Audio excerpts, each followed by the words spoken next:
Drop it. Pernah ngebayangin nggak apa jadinya dunia kalau simbol ini nggak ada? Mungkin semua kemajuan ini nggak bakal pernah ada. Dan yang lebih parah, kita mungkin masih akan terjebak hidup di hutan tanpa kemajuan. Semua cuma dari satu simbol ini. Satu simbol penting yang mampu melahirkan ilmu-ilmu yang kita kenal sekarang, yang mengantarkan kita, manusia, nasibnya begitu berbeda dengan spesies-spesies lain yang pernah hidup sebelumnya.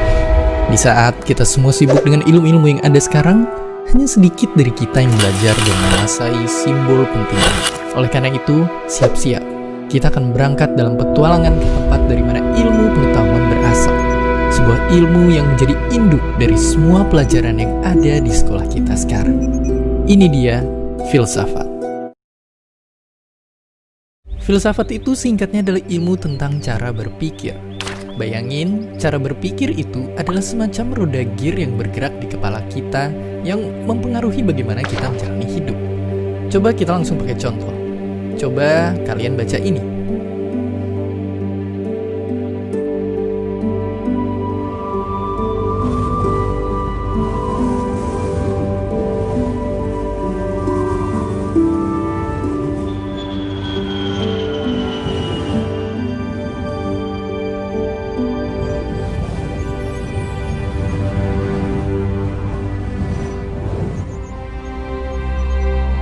Apakah kalian merasa tergerak? Kutipan-kutipan ini adalah contoh cara berpikir. Cara berpikir bisa senyata itu. Ia bisa mempengaruhi dan mengubah hidup kita. Nah, filsafat itu intinya adalah ilmu yang membantu kita membuka lebih banyak lagi cara berpikir dalam hidup kita. Umumnya dalam ilmu filsafat, kita pelajarin cara-cara berpikir ini dari para filsuf, pemikir, dan ilmuwan hebat dari seluruh zaman dan seluruh dunia. Tapi kita juga bisa belajar filsafat dengan coba menjawab pertanyaan-pertanyaan besar tentang hidup dan dunia. Pertanyaan-pertanyaan filosofis tentang asal-usul alam semesta melahirkan ilmu fisika. Pertanyaan tentang bagaimana cara menjalankan negara yang baik melahirkan demokrasi dan Pancasila. Pertanyaan tentang cara menjalankan pertandingan yang adil melahirkan peraturan sepak bola. Hingga pertanyaan tentang bagaimana cara hidup yang baik dan benar melahirkan pemahaman dan keyakinan. Itulah guna filsafat di dunia. Semua lahir dari pertanyaan. Dan filsafat begitu penting untuk kita pelajari karena ialah yang akan memberikan kita fondasi kuat untuk belajar ilmu-ilmu pengetahuan lainnya. Banyak anggapan belajar filsafat itu bikin kita jadi tidak beragama dan gila. Padahal tidaklah begitu.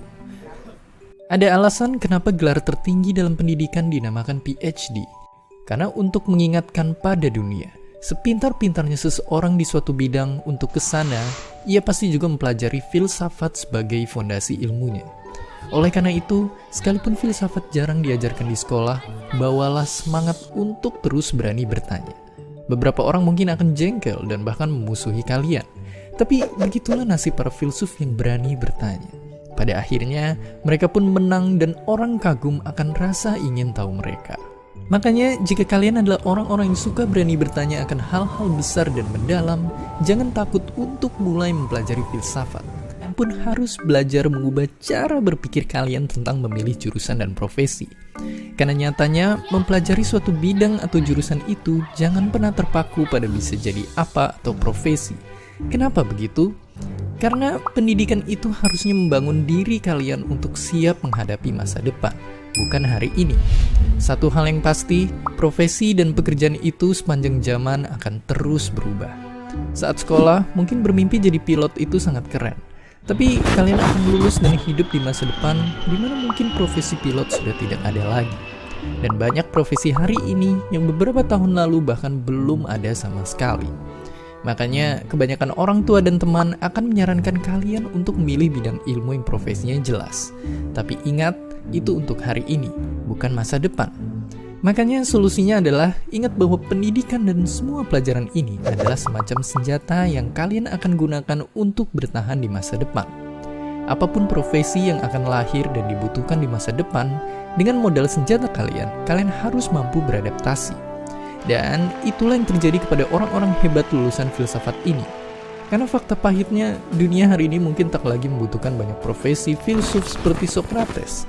Tapi dengan modal senjata filsafat yang mereka pelajari, mereka beradaptasi ke profesi lain yang dibutuhkan dunia hari ini. Jadi, jangan pernah membatasi diri kalian bisa jadi apa hanya karena jurusan atau bidang yang kalian pilih. Justru, jadikanlah jurusan atau bidang yang kalian pilih menjadi modal senjata untuk kalian bisa beradaptasi jadi apa saja di masa depan. Karena sekali lagi ingatlah, terlepas dari semua ilmu pengetahuan yang dilahirkan filsafat, tujuan besar dari filsafat sendiri sebenarnya ada pada arti di balik namanya, philo dan sophi. Sudah terlalu banyak orang pintar di dunia ini, namun ingat, banyak juga dari mereka menggunakan ilmunya untuk hal yang tidak baik.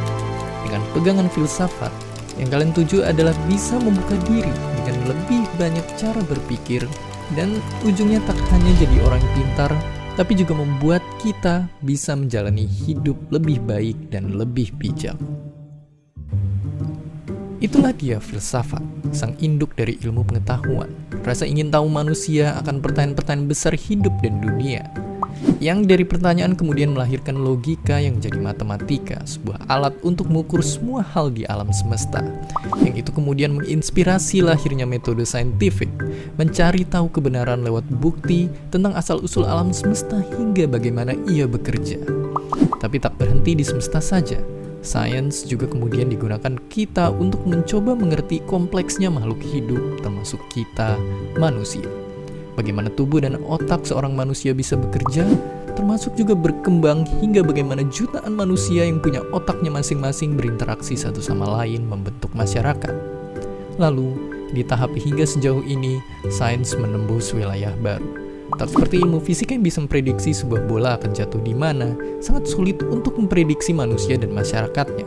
Tapi justru di ilmu-ilmu sosial lah, metode sains yang objektif juga dikombinasikan dengan penjelasan terhadap manusia yang begitu subjektif. Tapi semakin kita ke ujung, ada wilayah di mana subjektivitas manusia sepenuhnya berkuasa.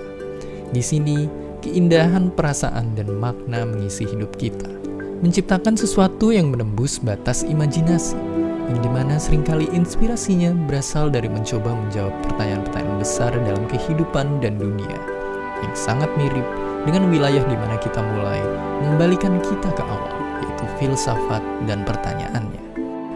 Inilah dia, ilmu pengetahuan kita.